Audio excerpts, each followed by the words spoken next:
who are those people? Because long term, that's who you are inviting your family around. That's who you're inviting your world around, your friends, your people. That's the people that you're inviting them around. And what is the cause and the purpose of their hearts or their mission? What's their long-term goals? That's huge. So are they going to be invested in you as a person? What are the bigger opportunities for you as an agent beyond just selling life insurance? Is it all about the money, or is it about something more important? So the 4 C's, super important: culture, community, compensation, cause. And these are things that a lot of agents wish they knew up front.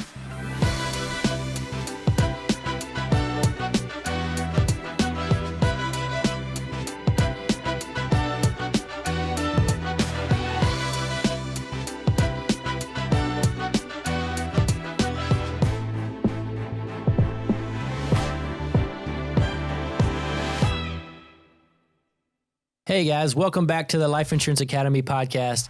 Today we have a special episode for you. I'm here with Mr. Roger Short.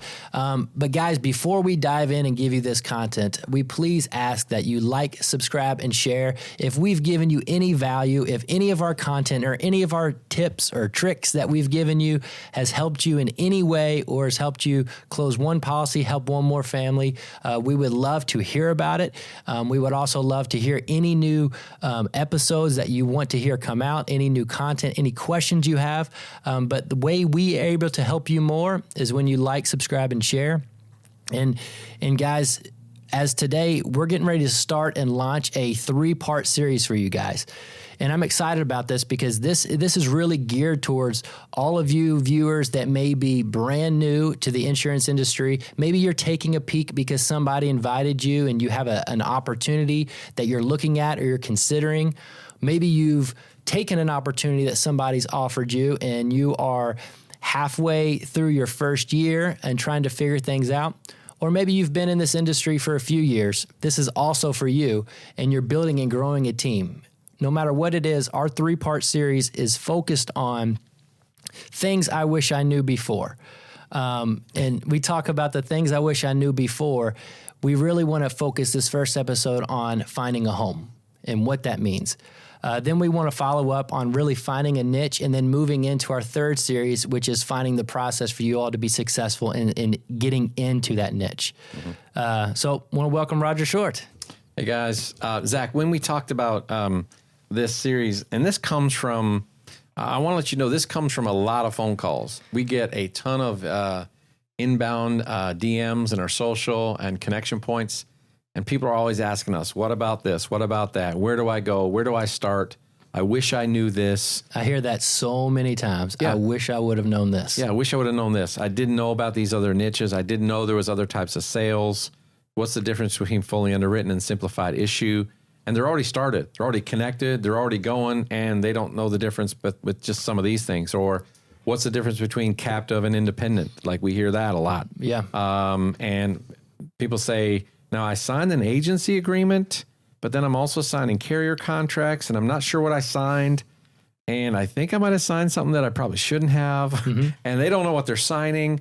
Yeah. Sometimes they're discovering who the organization is, and then they realize there's a curtain, and as the curtain gets pulled back, they may like or they may not like some of the things that they're seeing.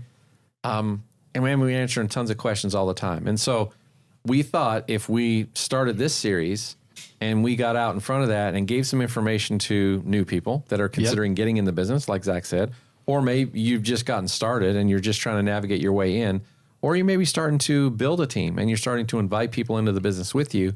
This is going to be a great episode for you on things to consider or things to have conversations about with the important people in your life to find out if this is the right trajectory for you. Yeah. Zach was on a call yesterday with two young ladies that were in another setup and a captive agency, and they were asking questions about how different programs work. Yeah. And as I was talking about how different types of structures work, different types of independent structures work, it was like they couldn't believe some of the things. They were like, we had no idea that there was other scenarios that we could have considered. And it leads us into this content right here today. So We talk about the different stages that we go through when we get started, Zach. And I know I invited you, and I was invited a certain way, but everybody comes into the business a certain way. Why don't you? I know you had some thoughts around that. Why don't you share that? Absolutely. And I think that's so important because the number one thing that's amazing is we love this life insurance industry. We love the opportunity that it provides. We love the earning opportunity, the flexibility, the lives that we're able to change, which is really the main reason of why we do this podcast anyways. But typically people join the insurance industry, and not everybody, but most people join it because they know of someone else that is in it, and they may have gotten invited, or they may have just been observing that person they know, and then they reached out to ask about it. Yeah. Nothing wrong with that. It's similar to my story. The reason I got into insurance, I really didn't know what it entailed. I didn't really follow anything else. The only person I knew was you. Mm-hmm. Right. And I knew it had something to do with insurance. I couldn't tell you what type of insurance it was or anything. Mm-hmm. That's all I knew. And a lot of our audience is in the same situation, whether it's a friend, it could be a family member, it could be a coworker, mm-hmm. anybody. But when you jump into that, you really don't know what you're getting into, and you're just following the trust of that person. Not that it's good or bad, but it's different than, let's say, some of us going to buy a car or something like that. And I don't even know if they, to say that they don't know what they're getting into. They may know what they're getting into with that particular situation. Correct. But do they have a full picture of what the industry offers? And I would say 95% of them do not have a full picture of what the industry offers. Because once you get in here, you realize that this is a big landscape, mm-hmm. and there's a lot going on, and there's people helping families in all kinds of different ways, all kinds of sales strategies. And man, when I first got into business, I heard about this guy selling insurance to seniors. Mm-hmm. That's what it was. And I'm like, I don't even know what that is. And when I heard the term final expense, it didn't sound very fun. Like, I didn't want to have any final expenses. It sounded like the end of something. Not that I like expenses, but the word final just makes everything seem final. So I didn't want to, like, it didn't even sound attractive. But then when I went and finally saw what he was doing, I realized this is a much needed service. And I really fell in love with that niche. But did I have any ideas about mortgage protection or tax-free retirement strategies or cash value whole life? Or did I know anything about the broader insurance space for Medicare and retirement planning, annuities? No, I had no clue about any of that. So I was only looking at the opportunity through this very limited window. And a lot of people either checking out the business or getting in the business, just got in, are seeing it through that very limited window. Absolutely. And I want to talk about the sliding scale of your entry point, because there is a difference. On one end, you typically have you're coming in on usually a low compensation or a lower compensation. I'll call it subsidized because it's for a reason. And where you're involved in an environment or a group that is very hands-on, they provide a lot of training, they provide a lot of support, they may even provide some sort of lead program or lead strategy on your behalf, and they're walking you through getting started and getting launched. Mm-hmm. For a brand new person, that is super beneficial, right? Because you may not make it without that. On the other end of that scale, you have an opportunity that is, I would say, more mass recruiting, to where they're recruiting to an opportunity and throwing everything at it, giving you a high compensation, so it makes you feel as if you can succeed easier or better. But in lieu of them giving you that high comp, they're not giving you that hands-on service. They're not giving you the training and support and answering the questions you need. There really isn't a lead strategy or program to help assist you. You're kind of, here's your high percentage, and you're thrown to the wolves, and you kind of have to figure it out. There's another one. There's another large recruiting format that really doesn't have a lead program, and compensation is lower, and they give you higher comps with the more people you recruit. And it's recruiting first, sales focus second, and it's all about the business opportunity or residuals or overrides. Yeah. And the message that resonates throughout those types of organizations is all about how many people are you onboarding? How many people are you sharing the opportunity with? And if you share the opportunity with them then you sell them a policy, and then their friends and family become your list of clients. Right. So they're actually like recruiting people to become their lead list.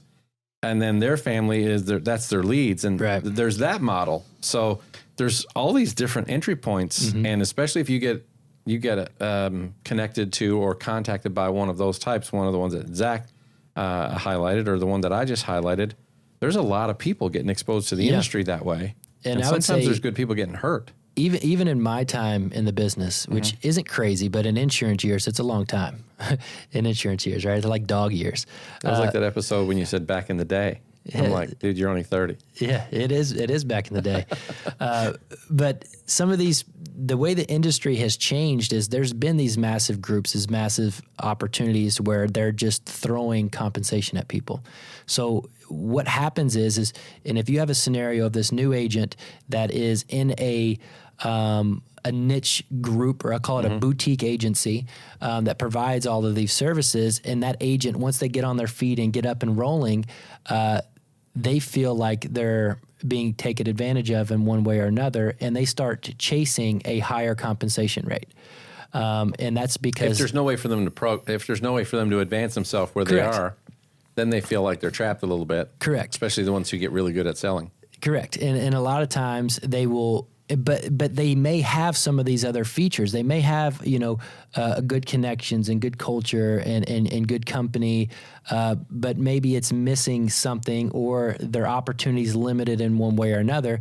They will actually go chase the comp. And that's when a lot of agents you'll find, and I can't tell you how many agents I've talked to that have followed this little life cycle out, if you will, where they've chased that higher comp, feeling, and they're almost assuming that all the other good things that were provided for them are going to be in the new place, are also going to be there, right? Yeah. The support, the mentorship, the training, the subsidized leads, you name it. Or they undervalue those things. Yes. And they kind of took them for granted at the first place, not realizing how important those things were. Correct. And then what happens is they feel alone, right? They feel like they don't have anybody to lean on for direction or advice when they need it, when they're struggling. They realize that a large percentage of nothing is still nothing. And then what typically happens is that next stage, they then mature as an agent and understand, well, I've had these, and then I chase this, and this is what I really want. This is the opportunity I really want to go through.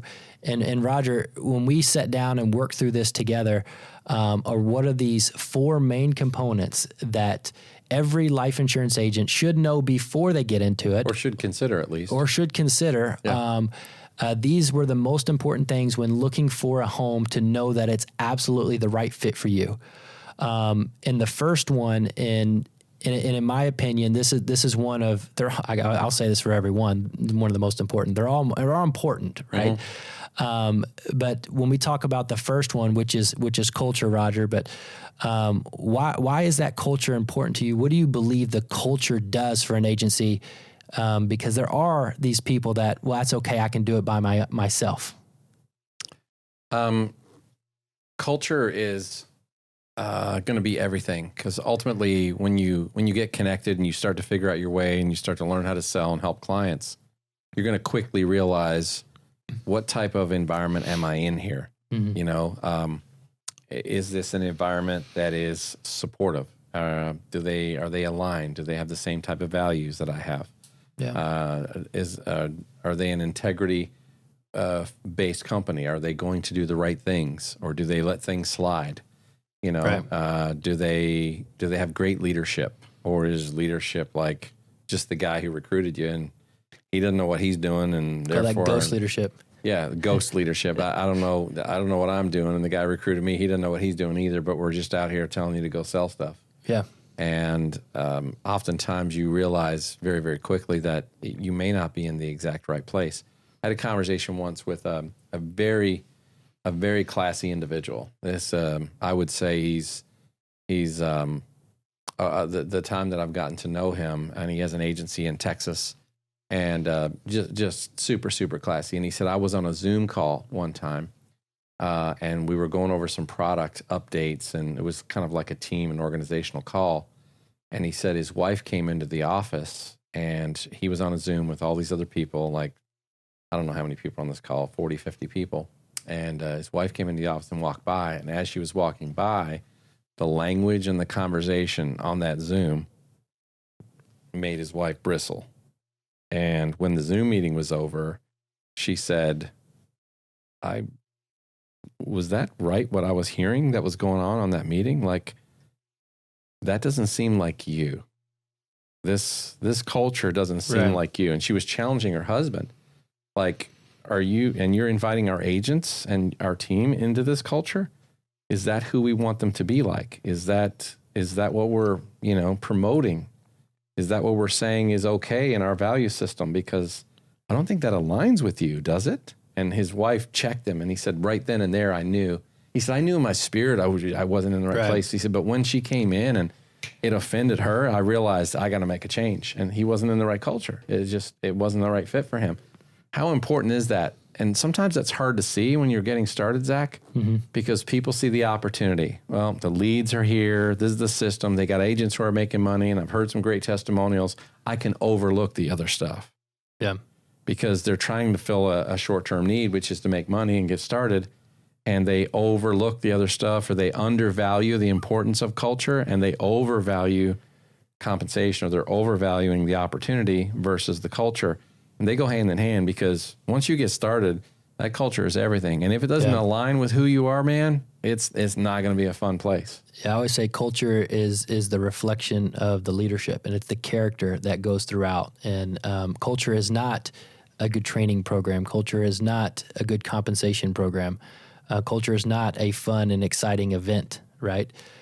Culture is a unified belief system throughout. Values. It is values. Yeah. It is vision for the company, where they're going, but how they're going to get there, and what methods and character are they going to use in getting there. That really what culture is, and that plays directly into the second one, Roger, which it is very different, and I think a lot of people can kind of get them confused because they can't affect each other. But the second one I want to talk about is our community, right?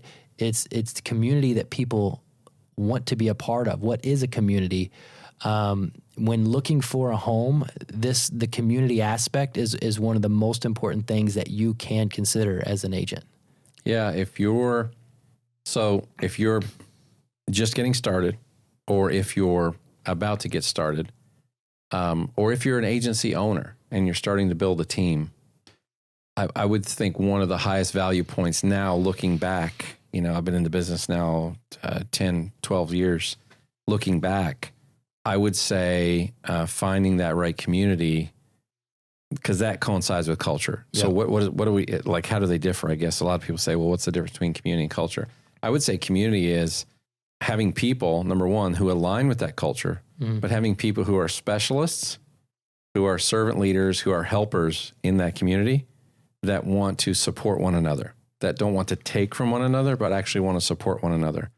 And that goes to culture, but you still have to have quality people. Right. You still have to have high caliber people. So if you're in a market area and your aspiration is to be a full service agent that can help seniors that are 60 plus, and you're with a group that only services Medicare, and they don't really, do anything with life, or they don't do anything with annuities, retirement protection, it's going to be limited for you. You don't have the right community. You don't have the right path or support to get and do the things that you want to do. Or you may only be in a place that only focuses on annuities, and they're like, well, final expense, that's for low end clients. Like, we don't really do that here. We only do high value, high net worth cases. And you might be, well, my parents and my grandparents, they wouldn't have qualified for this plan, and I want to help them too. And so while the culture may be great, but if the people are not there who can actually help you understand how to win in the arenas that you want to win in, now you also got a slight disconnect. Yeah, absolutely. You can have a great culture, but not really have a community. And community is where that culture comes together and collaborates and helps each other, and has a mutual interest in seeing each other win. And when you have a good, effective, positive community, it is so fun because, like you said, and you think about it as like a small town or some sort. Like, you have to have. I grew up in one of those, by the way. In areas of your business that you want to grow or expand on, you can lean on your community for that. Yeah, and they'll help you. They'll be there for you when you need help. Exactly. And that only comes when you align with the right culture. You have the right community in place. And then the other part of that is we move in to our third one, which happens to be another C, right? Which is compensation. So we want to talk about, yes, we understand you can have a good culture and a good community, but if nobody in that culture or community has the proper opportunity to grow their agency, to scale up, or the resources to be profitable, it's going to be a suffering community. So compensation does play a huge role inside of finding the right home. Yeah, you could be a highly frustrated agent who is in a great culture with great people, but you could be highly frustrated because their compensation model doesn't allow you to fully take advantage of your talents. And you don't realize this sometimes until you're in the business for a year or two. It might be a full year before you kind of realize, hey, man, there's other opportunities out there, maybe in an independent status or where I can actually get plugged into a community that is not only going to be there to support, not only is aligning with my values, but also has a way for me to grow my compensation, based on performance, meritocracy, or am I going to be capped out? Like when I first got in the business, I got connected with a group. We're not going to name names here because it was my entry point.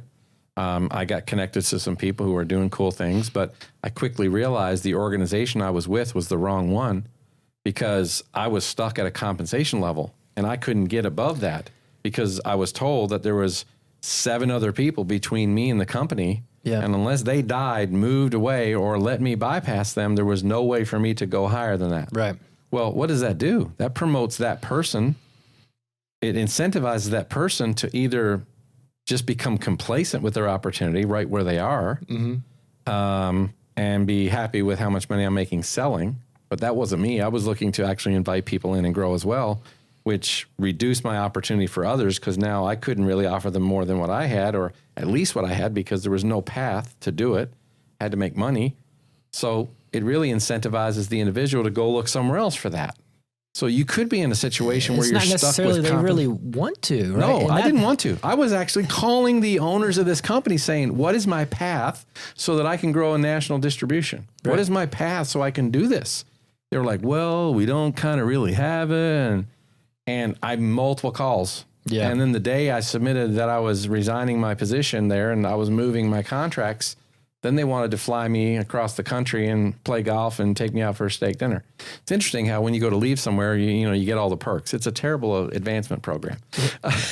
It really is. And I think that the most important point there, and to be honest, Roger, most people, it takes them a while in their insurance career to understand and look to see if the compensation opportunity is there. And by all means, I'm not saying you're brand new, had your first $10,000 week, all of a sudden you're knocking on the CEO's door asking for a comp increase. Direct contracts. What I'm saying is understanding your vision as an agent and or an agency and look at the path of growth, what you need to do, how you need to get there, what are the benchmarks and achievements you have to get to earn your way up the promotion grid, and then what happens as your team. Is there a promotion grid? Is your promotion grid? Is there a way for you to advance? Yeah. How do you grow and scale that, and at what levels could there possibly be a bottleneck in the opportunity? That is something to. That's literally what I had. There was a bottleneck in my first opportunity, and I didn't know how to solve it, and they didn't seem to have a solution for it either. Correct, and that's the whole point of this, is understanding that good compensation is more than a percentage you have currently. It is a path, and it's a growth strategy moving forward between you and the organization and everybody in your agency as well. That is truly limitless and understood and transparent. It's funny, Zach, because the owner of that company, the one that I originally started with, eventually sold that company, and he's no longer even there. Sold it to somebody else. And because we've been in the industry so long and he's still in the industry, he just went in a different direction. I run into him at least once or twice a year. That's funny. Just at industry events. And we always see each other and we always come over and he always talks and he goes, I missed out on a good opportunity with you. He said, you were trying to figure out a way to do business with me for a long time and I just didn't know it. And we were in a broke system. And he said, we fixed it after that. He goes, because he said, after you left, he said, we realized that we were going to keep losing good people because of our business model. And it's not that even the people are bad. Sometimes the model is just not right, like the compensation model. And I wouldn't say he was a bad individual. He wasn't. He's actually a very nice guy. They just didn't have a model that allowed him to do that. And of course, he had to account to other people. It wasn't just him, but it was just they didn't have a progressive compensation model. So is there a path for you to grow? Yeah. And are you going to be rewarded for what you bring to the table as a producer and also as an agency builder? Is there a path for you to grow with that company and with that organization long term? Absolutely. And that's why I love this topic. And we got one more to cover here. But if you are an agency grower, if you are a builder, maybe you're starting your own IMO at this point, which is an insurance marketing organization. These are things for you to consider to implement because as you're growing and talking about just us, Roger, as we were building on the agency side, I can't tell you how many